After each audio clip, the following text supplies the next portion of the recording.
Graça e paz. Meu nome é Márcio Alonso e eu sou o pastor da Igreja Presbiteriana no Jardim Sul, em São José dos Campos. Eu estou gravando este vídeo para resgatar um sermão que foi pregado em nossa igreja no dia 11 de janeiro de 2026 e que infelizmente não foi preservado em nosso canal do YouTube porque houve interrupção no fornecimento de energia elétrica durante o culto. Então, o objetivo deste vídeo é que você tenha o material que inaugurou nossa série de sermões expositivos no livro dos Salmos. A estas alturas, quando agora estou gravando este vídeo, já me preparo para a exposição do Salmo de número 4. Ainda não sabemos se vamos expor todos os 150 salmos, provavelmente não, mas nossa ideia é fornecer a você um panorama bastante abrangente sobre esse livro tão importante da Escritura, que é o mais citado pelos autores do Novo Testamento no que se refere a todos os 39 livros do Antigo Testamento. Então, há uma importância cristológica muito grande no livro e nosso intento, nosso objetivo é que você possa conhecer mais as Escrituras e enxergar Jesus Cristo exposto no livro dos Salmos.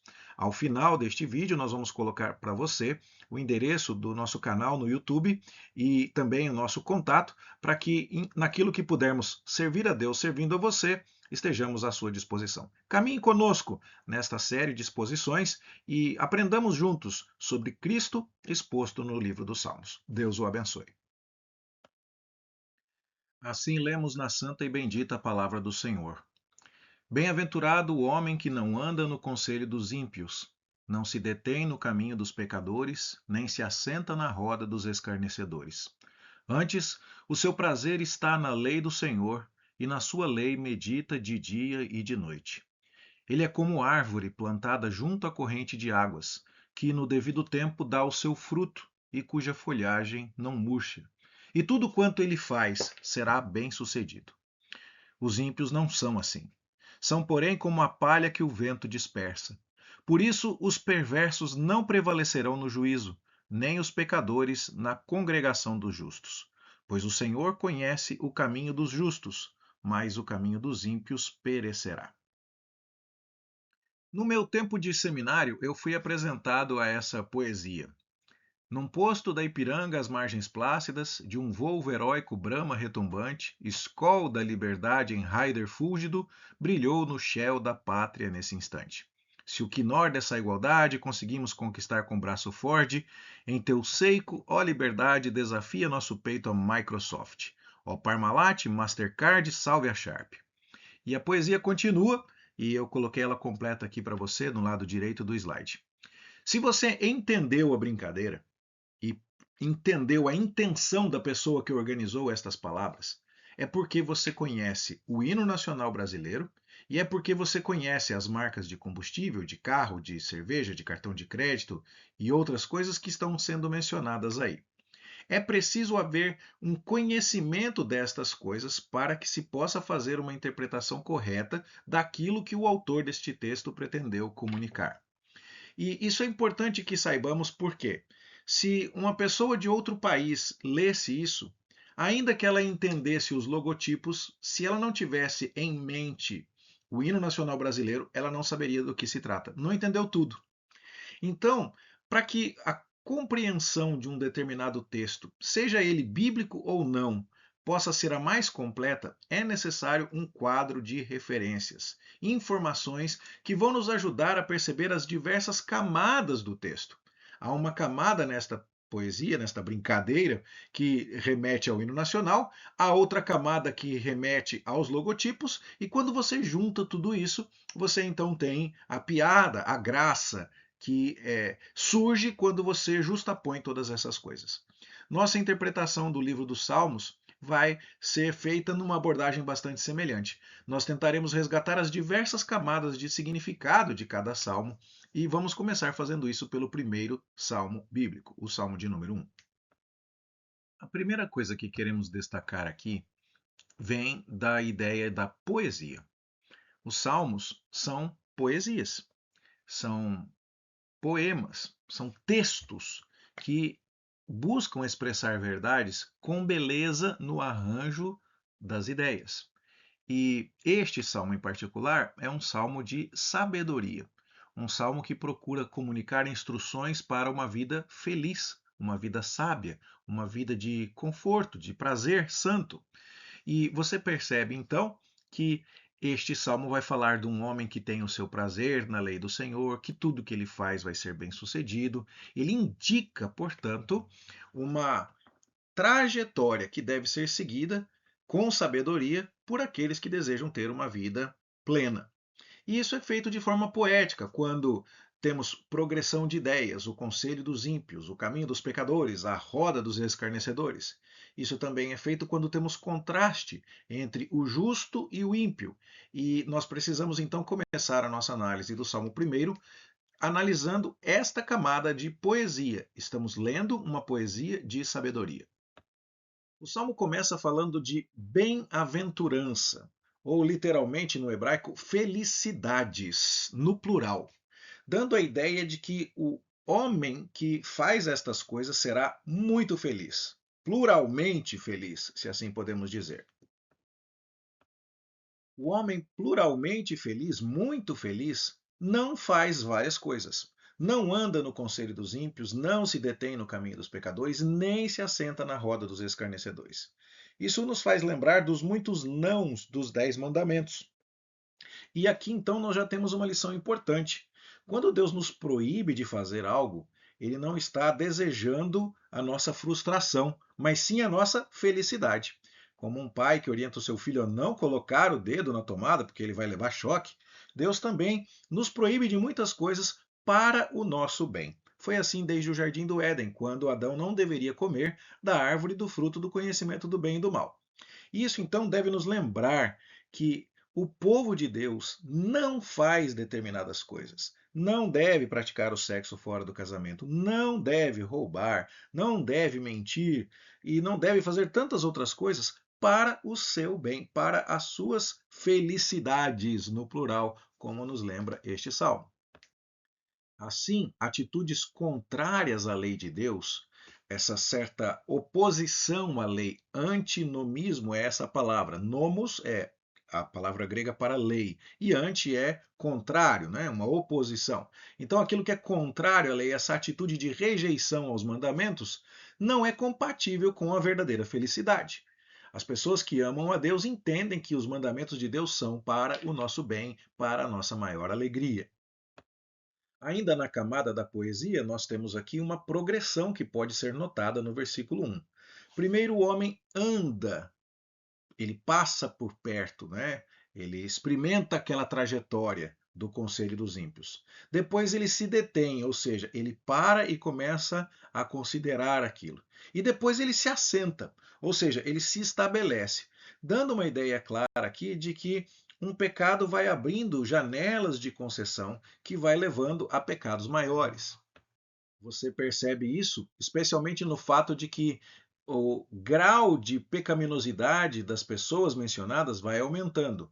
Ímpios são aqueles que não têm piedade, aqueles que não têm fé em Deus. Mas os pecadores são aqueles que praticam a maldade. Já os escarnecedores são aqueles que não têm fé, praticam a maldade e ainda se vangloriam disso. E ainda zombam daqueles que não fazem o que eles fazem. Então, você percebe que o Salmo está mostrando que a verdadeira felicidade consiste em acatar os mandamentos de Deus e se privar de coisas que vão levar a uma escalada na jornada da impiedade.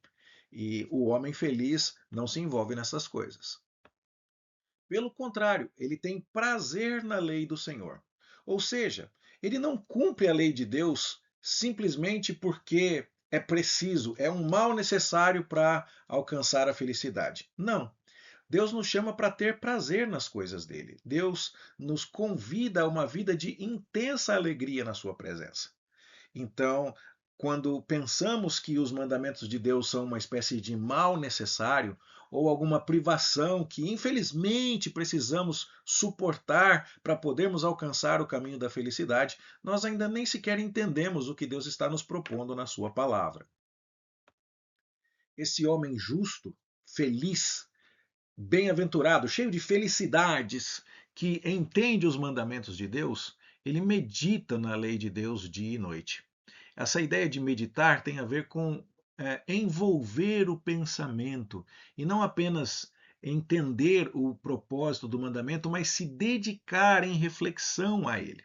E a palavra lei, que consta aqui no versículo 2, é a palavra Torá, um nome que normalmente designa os 5 primeiros livros da Bíblia, mas que neste caso aqui se refere a tudo que já havia sido escrito antes do Salmo 1 e que pode perfeitamente incluir os escritos dos livros históricos ou até mesmo de alguns livros poéticos que estariam, né, já redigidos quando o Salmo 1 foi composto.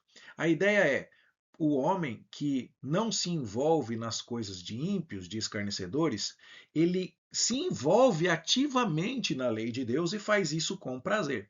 Isso deve então nos levar a rejeitar duas ideias. Primeiro, a de que uma vida de felicidade, de santidade, é aquela de quem não faz nada de errado, mas também não faz nada de certo. Não, esse homem feliz, cheio de felicidades, não se envolve com as coisas más, mas ele está ativamente envolvido com a lei de Deus, meditando nela constantemente. E essa Torá, então, faz com que o seu pensamento seja moldado à luz da vontade de Deus, como o apóstolo Paulo nos ordena fazer lá em Romanos capítulo 12, verso 2. O resultado desta vida de felicidade, de quem acata, ama, entende os mandamentos de Deus, não se entrega a caminhos que vão levar a uma progressão e a uma escalada da maldade, mas que tem um prazer ativo na meditação da lei do Senhor, leva o homem a ser abençoado como uma árvore que dá fruto.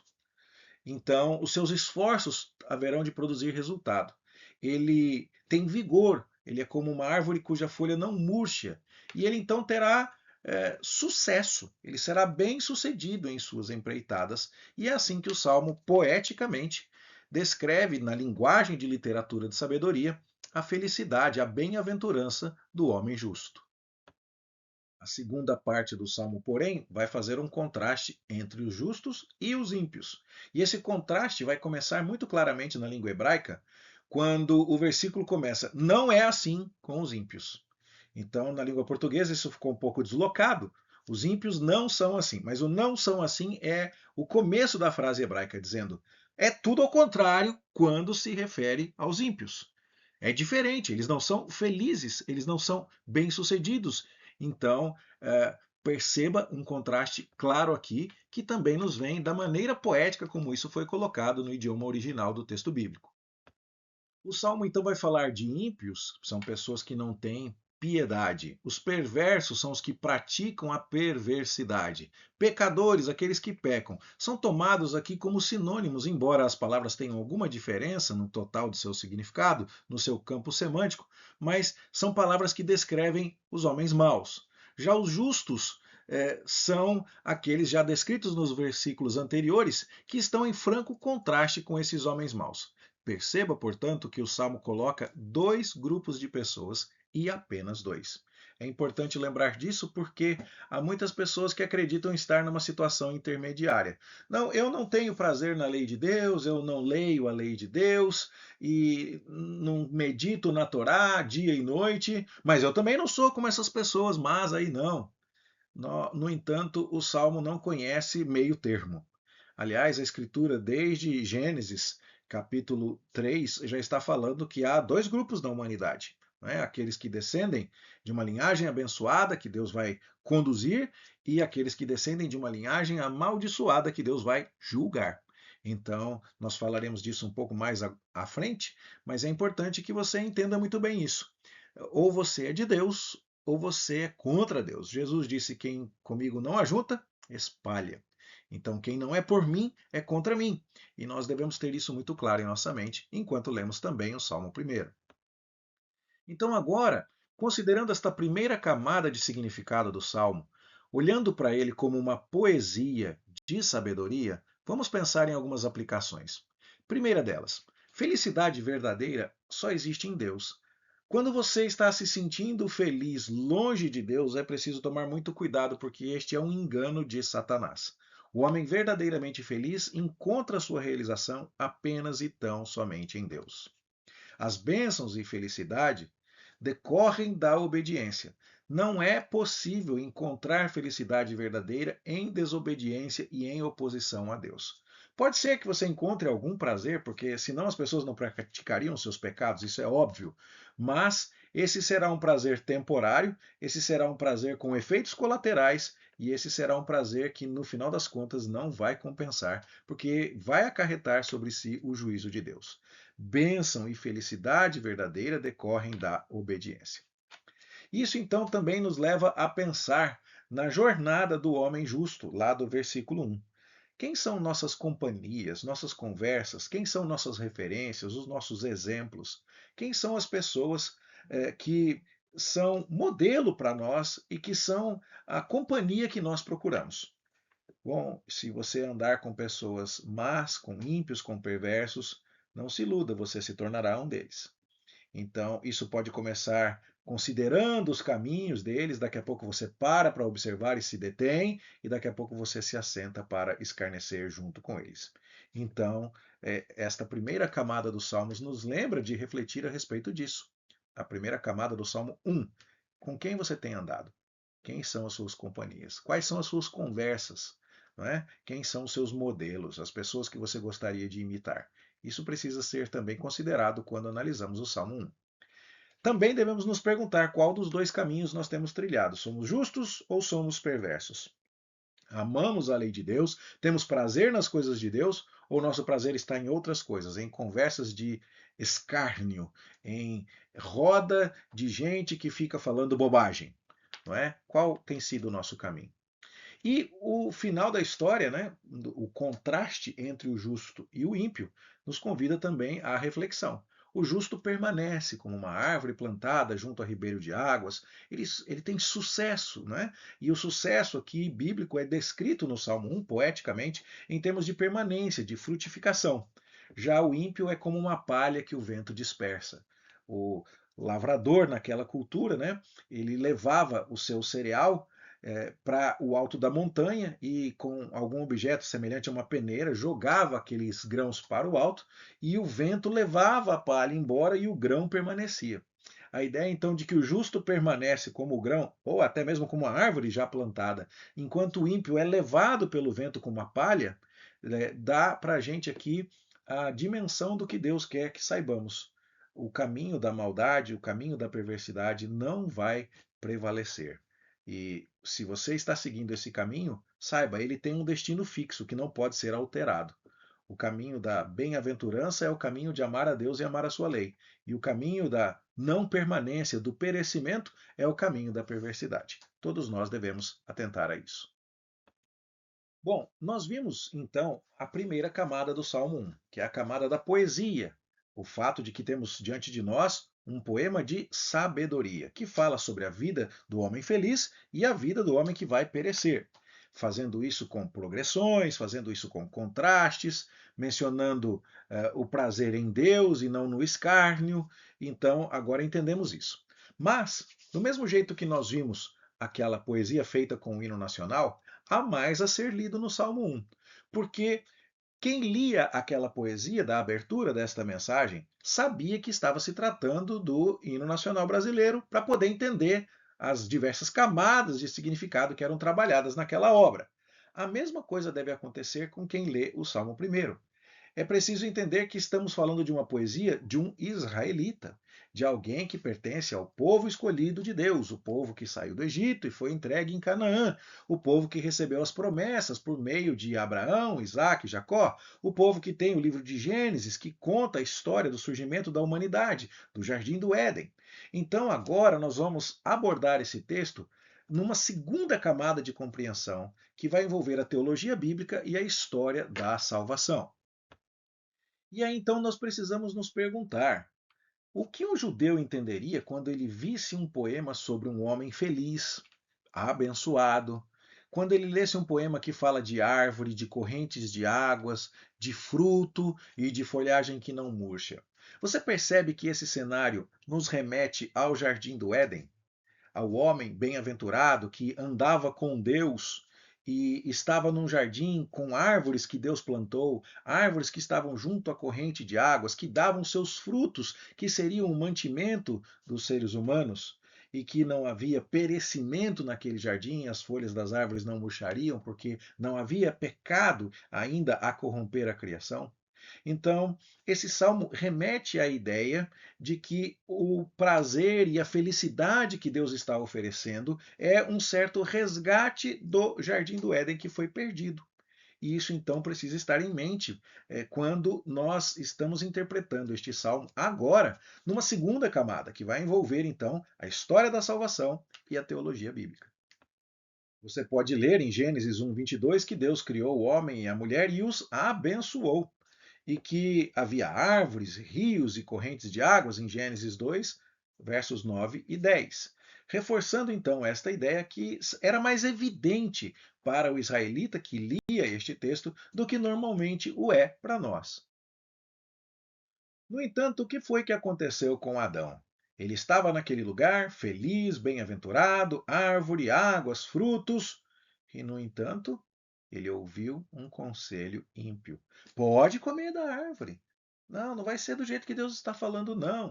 E aí, então ele come, segue um conselho ímpio e perde essa felicidade e essa bem-aventurança, essa bênção. Ele se coloca debaixo de maldição.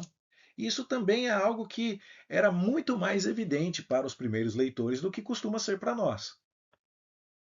No texto de Gênesis capítulo 3, nós vamos ver que, ao descrever a queda, Moisés nos conta que a mulher viu que o fruto era bom, tomou do fruto, o comeu e depois, inclusive, o deu para o seu marido. Então, lá em Gênesis 3, a queda segue uma progressão. E a bem-aventurança, a felicidade no jardim, a bênção de Deus é perdida através dessa progressão.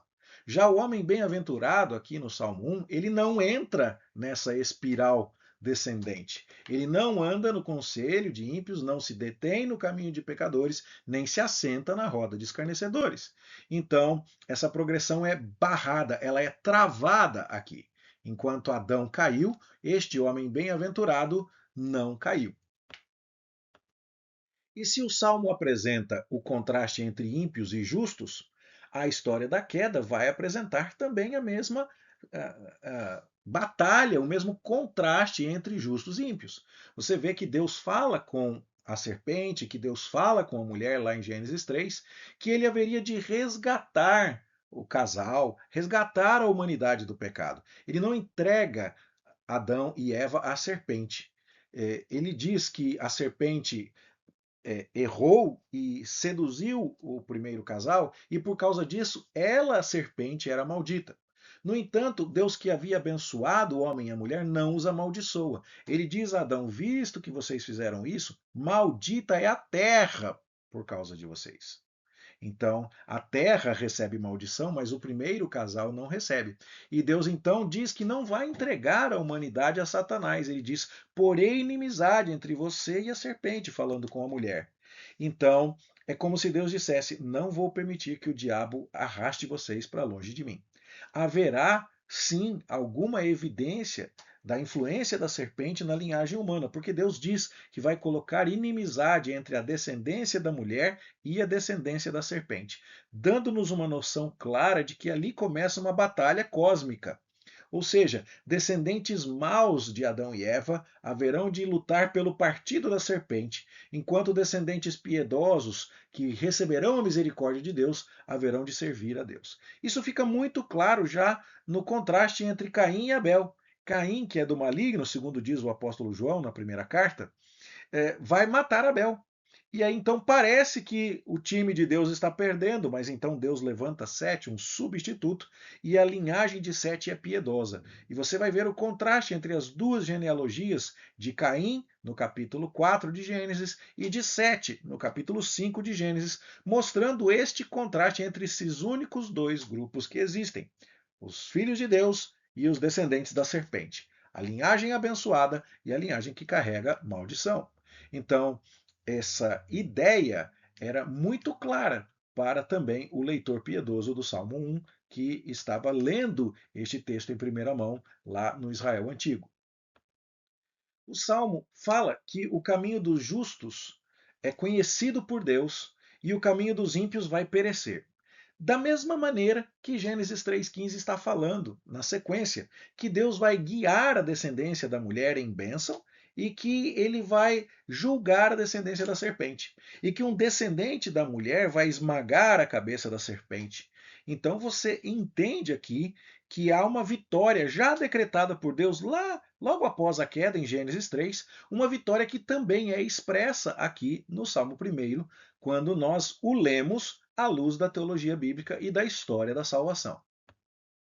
Essa história da salvação avança, e a promessa de Deus de que a descendência da mulher triunfaria sobre a descendência da serpente, ou seja, que os justos vão triunfar, porque Deus conhece o caminho deles, mas que o caminho dos ímpios perecerá, essa história agora se afunila no capítulo 12 de Gênesis, quando nós entendemos que em Abraão serão abençoadas todas as famílias da terra. Então, ficamos esperando o florescimento da promessa de Deus, um descendente da mulher vai vencer a serpente. Ficamos esperando que isso se cumpra e vamos acompanhando as genealogias de Gênesis capítulo 5 e saímos de Adão, passamos por Sete e chegamos até Terá e até Abraão. E quando Deus fala com Abraão, Deus diz: Abraão, em ti serão abençoadas todas as famílias da terra. A partir dali, nós ficamos acompanhando a história de Abraão muito de perto, de Isaac, de Jacó, do povo de Israel, porque é a partir do povo de Israel que vai vir a salvação. E essa salvação virá no devido tempo. O fruto surgirá no devido tempo. A felicidade, a bem-aventurança deste homem que vence o pecado, que não segue a progressão má de aceitar o caminho dos ímpios e acabar caindo em pecado e perecendo, essa promessa vai dar o seu fruto no devido tempo. Isso então nos remete também à história de Abraão, que certamente estava em perspectiva quando um leitor atento deste salmo nos tempos do Israel antigo se lembrava também desta passagem. Além de se lembrar do Adão num jardim, ao lado de árvores que davam seu fruto, um homem feliz, mas que caiu no conselho de ímpios. Além de lembrar de Abraão, que era feliz e bem-aventurado, porque nele seriam benditas todas as famílias da terra, e que no tempo certo Deus faria o fruto surgir por meio de Abraão, um leitor antigo também pensaria em Josué, o general vitorioso que introduziu o povo de Israel na terra de Canaã. Porque a ordem que Deus deu a Josué, no capítulo 1, nos versos 7 e 8, tem a ver com isso. Você vai ser bem-sucedido ou você vai ser vitorioso se você meditar na lei de dia e de noite. Então, se você lê Josué 1, 7 e 8, você percebe claramente uma fraseologia muito semelhante, também presente aqui no Salmo 1. Então, o leitor do Antigo Testamento, o primeiro leitor do Salmo 1, ele está lendo esta poesia de sabedoria, que nós já consideramos, que fala do justo e do ímpio e de seus destinos diferentes, mas ele está se lembrando de Adão, ele está se lembrando de Abraão, ele está se lembrando de Josué. Mas ele também se lembra dos deveres que um rei deveria ter.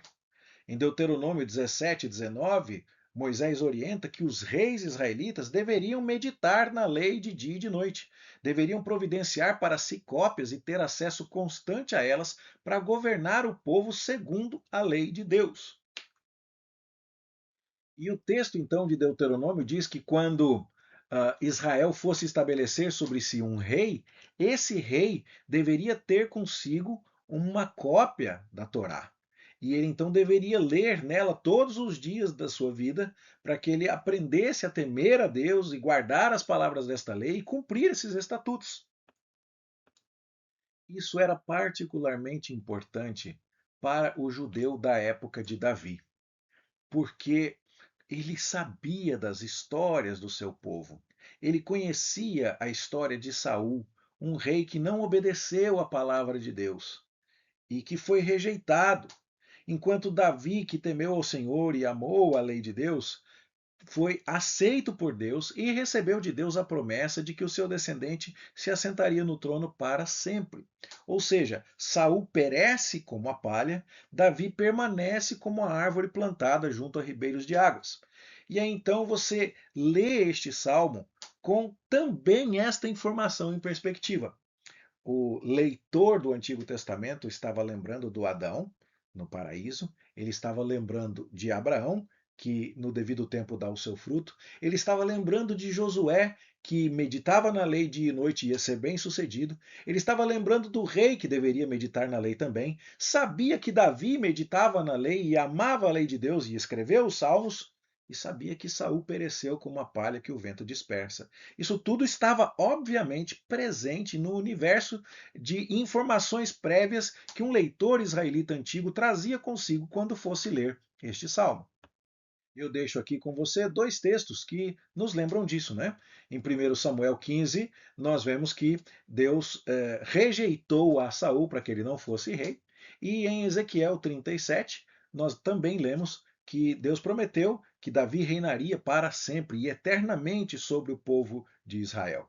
E o texto de Ezequiel, inclusive, foi escrito séculos depois que Davi já havia falecido, mostrando que Deus estava levando a sua palavra a sério, guardando todas as suas promessas e revelando o seu interesse em cumpri-las fielmente. Uma vez entendendo o Salmo I à luz da história da redenção e da teologia bíblica, que novos ensinamentos poderemos extrair com esta compreensão adicional? A primeira aplicação que eu gostaria de fazer é que a bênção não vem por mérito, mas vem por dádiva de Deus. Se você lê o Salmo apenas fixado na poesia, o homem que não faz isso, não faz aquilo, não faz aquilo, mas tem prazer na lei de Deus, medita de dia e de noite, vai ser bem-sucedido. Você pode ter a impressão de que é capaz de obter bênção por seus próprios esforços e méritos. Mas se você lê a Bíblia toda e passa por Gênesis, você percebe que o homem perdeu a sua condição meritória diante de Deus. Ele é culpado, ele é pecador. E agora a bênção que Deus está prometendo de recuperar o jardim, a árvore plantada junto a correntes de águas, só acontece porque Deus chegou no homem pecador e Deus o chamou e disse: Adão, vem cá, eu não vou deixar você entregue à serpente, eu vou abençoar você. Então a promessa de que o paraíso será recuperado no Salmo 1, ela vem ligada à misericórdia de Deus lá em Gênesis capítulo 3. Você não consegue bênção por seus próprios esforços, mas você e eu, nós dependemos da graça e da misericórdia de Deus. Então, é claro que devemos buscar a lei, buscar a obediência, buscar a santidade, e é claro que ao fazermos isso teremos bons resultados porque Deus nos promete, mas nada disso surgiu do nosso próprio esforço. A origem de tudo isso sempre esteve na misericórdia divina. Deus é quem está, portanto, conduzindo o seu povo à bênção. Deus é quem escolheu Davi para guiar o povo, Deus é quem escolheu Abraão para nele fazer benditas todas as famílias da terra, Deus é quem procurou Adão e disse: Não vou deixar você entregue à serpente. Então, o caminho da bênção não deve ser lido no Salmo como resultado apenas e tão somente da nossa obediência. Devemos obedecer, é sábio obedecer. Quando obedecemos, haveremos de esperar e colher bênçãos, isso é promessa do Senhor. No entanto, isso só acontece porque Deus está agindo com graça e misericórdia em tudo isso e conduzindo o seu povo à bênção. Essa bênção que Deus promete, ela envolve um rei permanente. O povo precisava de liderança. E a liderança que Deus fornece através de Davi e de sua dinastia real é uma liderança importante para que, ao lado dos profetas que Deus manda, dos sacerdotes que Deus manda, um rei possa governar o povo em direção a Deus. Então, esse rei também não é tão somente o Davi histórico, porque esse Davi histórico falhou e trouxe muitos prejuízos ao povo de Israel com sua desobediência. Nós precisamos de um rei melhor, um rei permanente, um rei que vai nos guiar em direção à bênção e nos manter lá. Então, olhamos para o Salmo 1 com esse anseio. Lendo o Salmo 1 com a teologia bíblica em mente, a história da redenção, dizemos: de fato, precisamos de um justo que permaneça, que dê fruto e que nos conduza à bem-aventurança. Mas nós não somos essa pessoa. Nós somos os herdeiros do pecado de Adão. Precisamos voltar ao paraíso. Precisamos voltar junto a árvores plantadas, junto a ribeiros de águas. Mas nós somos herdeiros daquele que viu, tomou e comeu, que progrediu seguindo o conselho do ímpio. E se não tivermos um rei que permaneça, que seja da linhagem de Davi, não da linhagem de Saul, isso não acontecerá conosco. Então este salmo antecipa a expectativa do Messias. Esse rei que vem vai descender de Davi e não de Saul. E isso, portanto, nos remete à terceira e última camada de compreensão do salmo, que é a camada tipológica, a camada que nos aponta para Jesus Cristo, mostrando que tudo o que aconteceu no Antigo Testamento, na verdade, desemboca na pessoa e na obra do nosso Senhor e Salvador Jesus. Veja, quando conversa com os seus discípulos, lá em Lucas capítulo 24, Jesus disse: Eu falei com vocês, enquanto ainda estava com vocês no meu ministério, antes de minha morte e ressurreição. Importava que fosse cumprido de mim tudo que está escrito a meu respeito na lei de Moisés, nos profetas e nos salmos. E Jesus então abriu o entendimento dos apóstolos para compreenderem as Escrituras, dizendo: Os salmos estão falando de mim. Nessa terceira camada, portanto, eu não estou inventando nada. Lucas está dizendo para nós, quando nos conta o que Jesus ensinou aos discípulos, que os salmos falam de Jesus. E agora eu começo a ler o Salmo primeiro, lembrando do paraíso que foi perdido lá em Gênesis 3, lembrando do homem que progrediu no conselho dos ímpios e perdeu a bênção e não se tornou um bem-aventurado.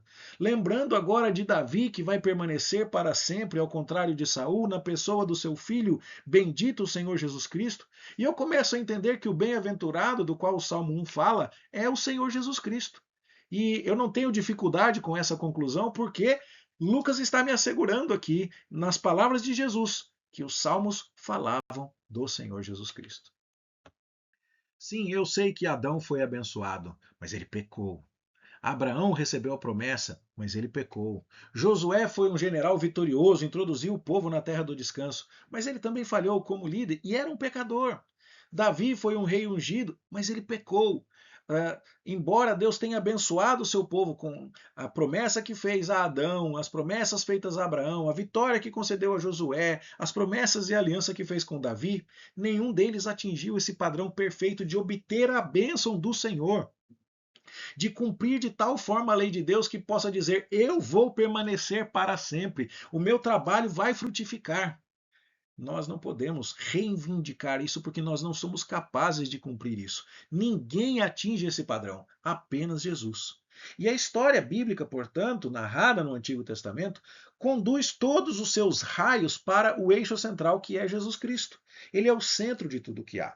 Razão, inclusive, pela qual estamos cantando esta música nos nossos cultos. Jesus é o centro de tudo que há. O princípio, meio e fim, desde a eternidade, tudo é sobre Jesus. E é isso que precisamos entender ao ler o Salmo 1. Eu gosto de ilustrar isso com esse filme que descobri numa locadora de DVDs quando meus filhos eram pequenos. Isso já faz bastante tempo, hoje não se alugam mais DVDs, né? Mas Renato Aragão, um comediante conhecido no Brasil, fez um filme onde ele e sua filha eram personagens centrais. E quando você pensa um pouco sobre isso, você entende. Um pai que queria exaltar a sua filha, reuniu seus recursos, seus contatos artísticos, não é? E fez uma produção na qual a sua filha pudesse brilhar. E então ele fez esse filme. Depois parece que fez outros filmes, né? Para colocar Livian Aragão em destaque. Nada contra a mocinha, mas ela é pecadora.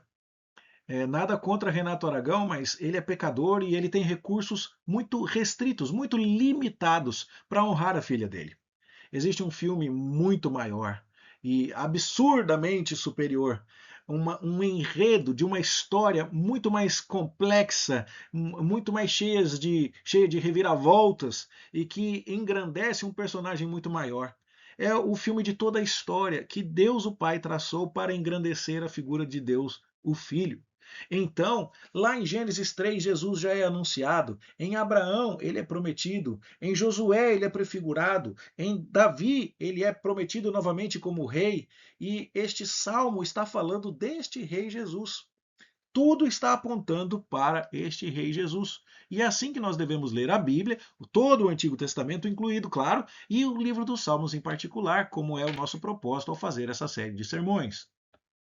Agora, então, eu quero que você pense no livro dos Salmos, na história do Antigo Testamento, com essa ideia de que Deus o Pai escreveu a história do universo para honrar Deus o Filho. E que, então, também o livro dos Salmos será um instrumento de Deus para nos apontar Cristo como o centro de todas as coisas. E se Cristo é o bem-aventurado, que não foi como Adão que seguiu o conselho da serpente, mas que guardou a lei de Deus e que permanece com a aprovação de Deus e não perde, ou melhor, até recupera o Éden como árvores plantadas junto a ribeiros de águas que Adão perdeu, ele no devido tempo desabrocha como o fruto que Deus prometeu a Abraão. Ele é o rei que permanece, não é palha como o vento que o vento dispersa, como se dá no caso de Saul. Esse Cristo é o bem-aventurado do Salmo 1. E quando nós lemos o Salmo 1 e também o Salmo 2 que vem na sequência, o que nós percebemos é que eles formam uma unidade. O Salmo 1 começa com a expressão bem-aventurado e o Salmo 2 termina com a expressão bem-aventurados. Só que o Salmo 1 fala de um bem-aventurado, um homem específico. Já o Salmo 2 fala de muitos bem-aventurados. Então, o bem-aventurado do Salmo 1 é Cristo. E os bem-aventurados do Salmo 2 são aqueles que se refugiam no ungido, que é Cristo. A palavra ungido na língua portuguesa se refere àquela pessoa que teve óleo, azeite derramado sobre a sua cabeça para ser consagrada a uma função específica. No caso, o rei ungido. Mas a palavra hebraica para ungido é Messias. E a palavra grega para ungido é Cristo. Quem é o Messias? Quem é? É Cristo, é Jesus Cristo. Então nós entendemos aqui que Salmo 1 e Salmo 2 abrem o caminho no saltério para entendermos. Você quer ler um livro de sabedoria que te ensine a ter uma vida, não é, bem-sucedida? Você tem que depender do bem-aventurado Jesus Cristo. Você tem que se refugiar nesse ungido de Deus para ser bem-aventurado, como vai dizer o Salmo 2. Nós teremos, então, muitas evidências de que Salmo 1 e Salmo 2 foram pensados em conjunto. E isso vai ser evidenciado através de conexões verbais, conexões frasais. Isso vai ser muito comum nos próximos salmos. A gente vai perceber que há várias ideias do Salmo 1 no Salmo 2, né? Várias ideias do 2 no 3, do 3 no 4, e aí a gente vai perceber que os salmos não são uma coletânea desorganizada de poesias que foram reunidas de qualquer modo. Não. Essas poesias foram organizadas de modo a contar a história de Cristo. E o que você vê no Salmo 1? Que o bem-aventurado medita na lei do Senhor. Só que o Salmo 2 fala de pessoas que rejeitaram o ungido. Rejeitaram Davi quando foi ungido rei de Israel. E esses que se enfureceram com a unção de Davi imaginavam coisas vãs. E a palavra imaginam do Salmo 2 é a mesma palavra hebraica para meditar na lei de Deus do Salmo 1. Então, é curioso, enquanto Cristo, que é bem-aventurado, medita na vontade de Deus e acata a vontade de Deus e se apresenta como rei ungido de Deus, os ímpios, no Salmo 2, imaginam coisas vãs contra o Cristo, o bem-aventurado de Deus. Esses ímpios não são felizes e não são bem-aventurados porque conspiram contra o ungido de Deus, enquanto os verdadeiros bem-aventurados se refugiam, se submetem, obedecem, recebem com fé o ungido do Senhor. Então, resumidamente aqui, eu quero apresentar para você os 4 principais paralelos entre o Salmo 1 e o Salmo 2, para que você enxergue essa conexão e possa então ler esses salmos na sequência. Muita gente costumava ler os salmos como unidades isoladas, né?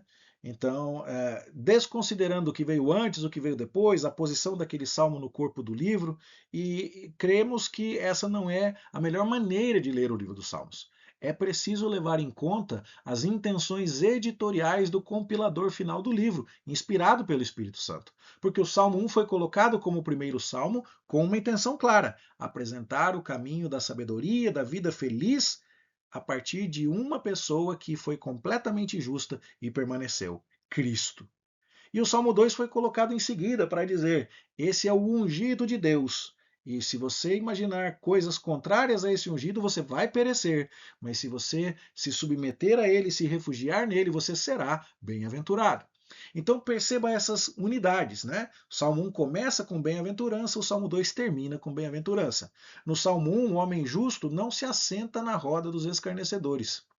Não é? E no Salmo 2, Deus que está assentado nos céus, ele é quem está rindo daqueles que tentam se opor a ele, né? E frustrar os seus propósitos.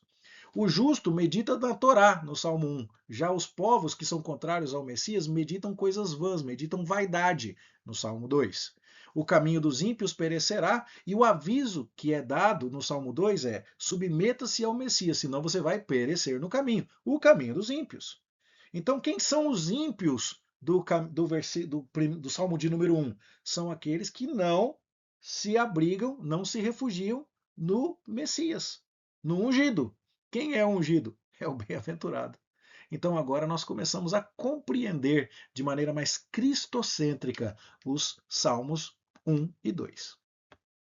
Certamente ainda há muito mais coisas que poderiam ser ditas, mas eu creio que estas ideias principais nos ajudam a ter uma compreensão bastante abrangente do Salmo 1 nas suas camadas, né? Primeiro como poesia de sabedoria, depois como uma poesia, como um salmo escrito e lido dentro do contexto da história da redenção, daquilo que já havia acontecido no Antigo Testamento quando o salmo foi publicado, e depois em seu cumprimento final na pessoa de Jesus Cristo e a leitura cristã deste salmo de número 1, certo? Então, agora vamos às aplicações finais dessa terceira camada. Jesus Cristo é o bem-aventurado. Entenda isso. Esse salmo está falando de Jesus. Quem prospera, quem obtém, não é, o fruto no tempo apropriado é Cristo. Isaías fala que Jesus veria o resultado, o fruto do penoso trabalho de sua alma e ficaria satisfeito. Jesus frutificou. E eu e você que somos cristãos e nos submetemos a esse ungido de Deus, somos nele bem-aventurados. Lembra do Sermão do Monte, Jesus falando de tantas bem-aventuranças? São aqueles que seguem a Jesus, tá certo? Então Jesus frutificou. Ele é quem produz os resultados, ele é quem permanece. O Salmo está falando dele, ele é quem frutifica, ele é quem obedeceu perfeitamente. E agora então, nós vamos buscar a sabedoria de obedecer os mandamentos de Deus para frutificar também, mas enxertados nele, refugiando-nos nele, porque, segundo João 15 nos ensina, nós, sem ele, nada podemos fazer. Ele é a videira e nós somos os ramos. Então, ele é bem-aventurado e nós nele somos bem-aventurados. Isso está em perfeita harmonia com o texto do Salmo 1 e do Salmo 2. Eu termino citando, então, James Hamilton, um teólogo bíblico que tem me abençoado muito com seus comentários cristocêntricos dos Salmos. Eu o traduzo assim: se lermos juntos os Salmos 1 e 2, o homem abençoado que medita dia e noite sobre a Torá no Salmo 1 pode ser identificado com o Messias de Yahvé no Salmo 2. Jesus evidenciou obediência a Deuteronômio 17, aquele texto que fala que o rei tinha que meditar na palavra de Deus, quando Jesus respondeu às tentações de Satanás citando as Escrituras. Então, se você lê, por exemplo, lá a tentação de Jesus em Mateus 4, você percebe que Jesus venceu Satanás, derrotou o inimigo, não é? Foi bem sucedido, porque ele conhecia as Escrituras e perfeitamente. Então, isso nos mostra que ele é de fato bem-aventurado. Os justos, então, são aqueles que chamam a Jesus de bem-aventurado. São aqueles em favor de quem Jesus recusou o conselho dos ímpios. Porque Satanás trouxe a Jesus os mesmos conselhos que trouxe a Adão. Não é? Então, a comida que Satanás oferece a Jesus, manda a pedra virar pão, era a mesma ideia de comida que Satanás ofereceu a Adão no Jardim do Éden. Percebe? Então, as tentações de Jesus no deserto são paralelas às tentações de Adão no Jardim do Éden.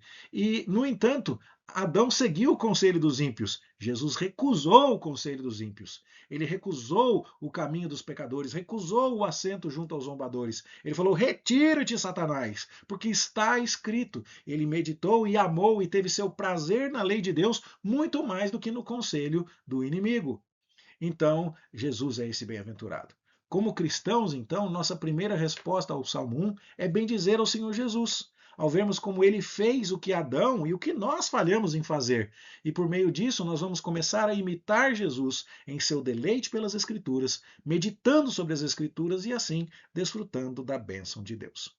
Que esse estudo meu querido irmão, minha querida irmã que me acompanha aqui, possa produzir muita bênção na sua vida. Despertar em você um apreço pela Escritura Sagrada, um apreço por Cristo bem-aventurado, o Messias ungido, o Rei permanente, Rei dos reis, Senhor dos senhores, o centro de tudo que há, aquele que está exposto também no livro dos Salmos. E que você se interesse em nos acompanhar nessa jornada também, que começa agora com este primeiro vídeo. Eu coloco agora aqui para você o link do Salmo 2 exposto, do Salmo 3 que já está exposto. Coloco para você aqui os nossos canais, YouTube, Instagram, Facebook. Coloco para você o meu contato e espero que Deus abençoe profundamente a sua vida. Espero reencontrá-lo nas próximas mensagens, nas próximas exposições dos Salmos. Deus abençoe a sua vida. Fique com Deus. Que a tua vida seja marcada pela bem-aventurança de estar abrigado no Cordeiro. Até a próxima, se Deus quiser.